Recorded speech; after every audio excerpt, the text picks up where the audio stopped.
बचपन हमारे साथ गुजारा है। ये बहुत अच्छा इंसान था और ये जो इसके साथ जुल्म हुआ है, इसके बच्चों को देख देख कर हम रो रहे हैं सारा दिन। जब छुट्टी आता था तो 5 वक़्त नमाज़ हमारे साथ पढ़ता था। हमने आज तक इसका कोई बुरा भला नहीं देखा। तो बहुत अच्छा इंसान था। वहाँ पे तो एक दरख्वास्त देने के लिए उन्होंने एक एप्लीकेशन का 50,000 रुपये हमसे मांगा है। एप्लीकेशन देने का वहाँ पे मकामी थाने में। मकामी थाने ने कहा है कि आप वकील को साथ लेके गए हैं, उन्होंने कहा है कि 50,000 रुपया हमें दें एक एप्लीकेशन का, तो फिर हम आपकी एप्लीकेशन फॉरवर्ड करते हैं। ये लोगों से, हुकूमत से, सबसे मेरी यही दरख्वास्त है कि आप जितना लूट लें, जितना कमा लें, जितना इकट्ठा कर लें, आखिर आपने इसी कब्र में आना है। उसकी कब्र के ऊपर मौजूद है। ये मट्टी जो है ना, ये आपसे सवाल कर रही है कि ये जो नीचे दफन है इसका कसूर क्या था। आपको जवाब देना पड़ेगा। अस्सलाम वालेकुम नाज़रीन इकराम, आपका मेज़बान एहसान चांद हाज़िर खिदमत है। जैसा कि आज हम आपको दिखा रहे हैं आपकी बेहिसी, आपको दिखा रहे हैं इस गवर्नमेंट की बेहिसी, आपको दिखा रहे हैं हमारे सिक्योरिटी अदारों का बरवक़्त एक्शन ना लेना। नाज़रीन इकराम, आज हम मौजूद हैं खानेवाल की तहसील मियाँ चन्नू के नवाही गांव, चक नंबर 78B15L कसांवाला। ये एक गांव है। यहाँ पे एक ड्राइवर था, वो कराची से लाहौर माल आयल जो लेके जाता था, तो उनको साथ उसके कंडक्टर था। रास्ते में रहीम यार खां से करीब उनको अगवा किया गया। उसके बाद तशद्दद ज़दा उनकी लाशें 3 दिन बाद मिली हैं। ये हशर है पाकिस्तान में। कच्चे के डाकुओं को आपने बेलगाम छोड़ा हुआ है और पूरे पाकिस्तान में इस वक्त जहां उनका दिल करता है, जब दिल करता है, जिसकी जान लेनी होती है, जिसको नोचना होता है, जिसको खाना होता है, जिसको मारना होता है, वो सरे बाजार सरे आम मारते हैं और उसकी वीडियो बना के घर वालों को दिखाते हैं, मारते हैं। इनके हाथ पांव बंधे हुए थे, चेहरे से मांस छीना हुआ था, सर के बाल नहीं थे, हाथों का मांस नहीं था। भाई ने बताया जो नहला रहे थे, पूरे जिस्म में मांस नोचा हुआ था और घर वालों को, बूढ़ी माँ को नहीं दिखा सके। बच्चे, ये मेरे साथ मासूम बच्चा, ये उसी का बेटा है। ये आप देख सकते हैं, ये मासूम बच्चा उसी का बेटा, ये भी उसी का बेटा, ये तीनों उसके बेटे हैं। आज बाप की कब्र के ऊपर खड़े हुए हैं। उस बाप, जिस बाप ने इनकी परवरिश करनी थी, वो बाप जो इनके नाज नखरे उठाता था, वो बाप, अभी ईद आ रही है ना 4-5 दिन बाद, वो बाप जो सारा कुछ इनको लेके देता था। बता रहे हैं पूरे गांव वाले, और मैंने बात की, वो कह रहे हैं कि इतना नेक और शरीफ और अच्छा इंसान था। जिस दुकानदार के पास खाता था वो भी कह रहा था कि आज तक एक जुबान के अलावा कोई बात ही नहीं थी, प्यार मोहब्बत के अलावा हर टाइम चेहरे पे मुस्कुराहट। इतना अच्छा आदमी था। ये उसके बच्चे, अब ये किसको, कहाँ से बाप लेके आए, उसकी माँ कहाँ से बेटा लेके आए, बीवी कहाँ से खामद लेके आए। ये उसी की कब्र के ऊपर हम मौजूद हैं। ये आप देख सकते हैं, उसकी कब्र के ऊपर मौजूद है। ये मट्टी जो है ना, ये आपसे सवाल कर रही है कि ये जो नीचे दफन है इसका कसूर क्या था। आपको जवाब देना पड़ेगा। आपको इन कच्चे के डाकुओं को लगाम डालें और इन कातलों को, जब तक आप 35 से 40 साल, हम जब से होश आई ये सुनते आ रहे हैं कि इनको लगाम डाली जा रही है, ऑपरेशन किया जा रहा है, वक्ती तौर पे पीछे करके आप हट जाते हैं और आज तक आप इनसे कुछ भी नहीं कर सके। वो इलाका नहीं खाली करवा सके। State with in state, state के अंदर स्टेट है यार। दुनिया में कहीं ऐसा है कि उनसे इलाका ना खाली करवाए? हम पागल हैं क्या? हमें समझ नहीं आ रही हम क्या कर रहे हैं, कहाँ जा रहे हैं। पाकिस्तान की यूथ अवेयरनेस आप समझ रहे हैं ना कि इनके पीछे कौन है।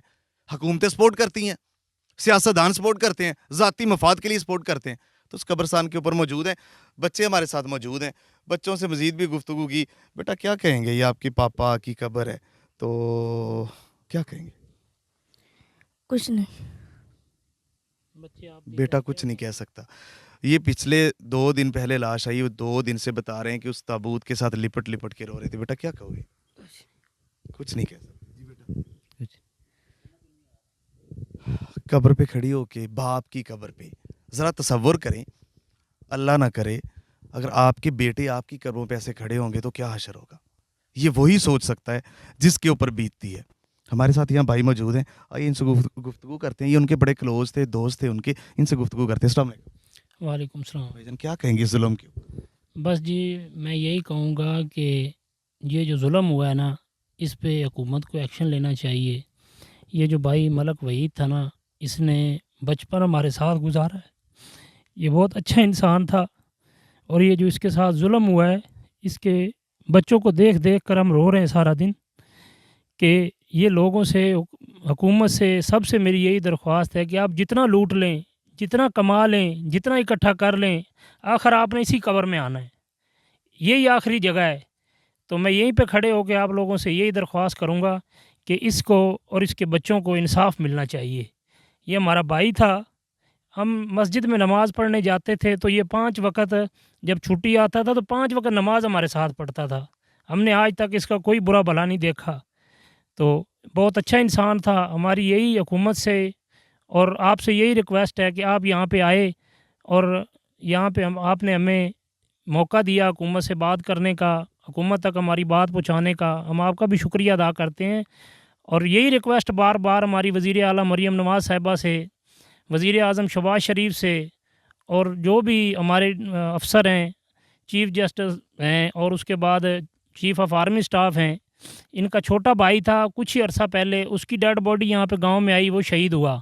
ابھی تو ان کے گھر سے اس کا غم نہیں جا رہا تھا کہ اس کے بڑے بھائی کی اب ڈیڈ باڈی آئی ہے۔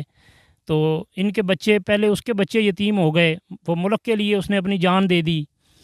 تو ابھی جو ہے بھائی ابھی کچھ عرصہ پہلے ان کا شہید ہوا ہے، ہاں جی، کچھ عرصہ 5-6 سال ہو گئے ہیں۔ وہ شہید ہوا ہے آرمی میں، اس نے اس ملک کے لیے جان دی، اس نے اس ملک کے لیے جان دی۔ اور بدلے میں کیا ملا اس گھر کو؟ بدلے میں اس گھر کو یہ ملا کہ ان کا دوسرا بیٹا جو بہت اچھا انسان تھا اور اپنے گھر کی کفالت کرنے والا اکیلا آدمی تھا، بوڑھی ماں ہے، پہلے اس ملک نے اس کی جان لے لی، ایک بیٹے نے دی، اور بدلے میں صلہ یہ ہے کہ اس کی بھائی جو شہید ہوا، اس کا سگا بھائی اس سے بڑا، اس کی جان لے لی گئی، اور ابھی تک خاموش تماشا ہی ہے حکومتیں۔ آج اس بات کو 8 دن ہو گئے ہیں، ابھی تک کسی نے کوئی اس پہ ایکشن نہیں لیا۔ بس یہی ہو رہا ہے کہ کر رہے ہیں، یہ ہو رہا ہے، وہ ہو رہا ہے، پولیس والے ہیں تو وہ سنتے نہیں ہیں۔ ہمارا تو یہ گاؤں ہے، یہاں سے 500 کلومیٹر دور ہے، یہ غریب آدمی ہیں، یہ کیسے وہاں پہ جائیں گے روز، اور یہ کس طرح اپنا معاملہ عدالت میں، پولیس میں، اگر وہاں پہ لے کر جائیں گے تو کیسے جائیں گے؟ وہاں پہ تو ایک درخواست دینے کے لیے انہوں نے ایک اپلیکیشن کا 50,000 روپے ہم سے مانگا ہے۔ ایپلیکیشن دینے کا وہاں پہ مقامی تھانے، مقامی تھانے نے کہا ہے کہ آپ وکیل کو ساتھ لے کے گئے ہیں، انہوں نے کہا ہے کہ 50,000 روپیہ ہمیں دیں ایک اپلیکیشن کا، تو پھر ہم آپ کی اپلیکیشن فارورڈ کرتے ہیں، پھر اس پہ بات کرتے ہیں، پھر اس پہ کام کرتے ہیں۔ اس طرح یہ 20,000 روپے تنخواہ یا 25,000 روپے تنخواہ لینے والا آدمی، جس کے گھر میں دکاندار کے ساتھ ان کا 1 ماہ کا کھاتا لگا ہوتا تھا کہ 1 ماہ کے پیسے دینے اور اگلے ماہ کا سامان ان سے راشن لینا، تو یہ کیسے یہ اس حکومت اور اس کرپٹ نظام کے ساتھ لڑیں گے؟ بس ہماری یہی ریکویسٹ ہے کہ ان بچوں کو انصاف ملنا چاہیے۔